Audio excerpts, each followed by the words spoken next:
আসসালামু আলাইকুম এভরিওয়ান, কেমন আছেন সবাই? আশা করছি সবাই অনেক ভালো আছেন। এবার কিন্তু ঈদের আমেজ এখনও পর্যন্ত কাটেনি। ঈদ ভাইব কিন্তু এখনও চলছে। যেহেতু এবার সকলেই প্রায় ১০ দিন ছুটি পেয়েছে, এবার কিন্তু সবাই অনেক বেশি, বেশি এনজয় করছে আর ঈদ কাটাচ্ছে, তাই না? আর আজ এত গরম যা বলার বাহিরে, একদমই নাজেহাল অবস্থা।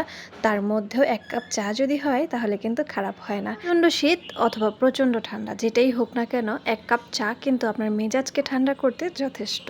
তাই না? যারা চা প্রেমী আছে তারা কিন্তু খুব ভালোভাবে বিষয়টা জানে। তবে আমি কিন্তু দুধ চা পছন্দ করি। রং চা মোটেও পছন্দ না। যারা আমাকে খাওয়াতে চান সবাই কিন্তু দুধ চার ইনভাইট করতে পারেন। আর যারা খেতে চান তারা আমার ভিডিওর সাথে থেকে স্বাদটা নিয়ে নিবেন, যদিও খেতে পারবেন না। সবাইকে অনেক, অনেক ধন্যবাদ আমার ভিডিওটি দেখার জন্য আর আমার বকবক কথা শোনার জন্য। আর গরমের মধ্যে কার ঈদ কোথায় আর কেমনভাবে কাটছে জানিয়ে যাবেন। আমার ঈদ একদমই গরমে গরম, গরম হয়ে আছে।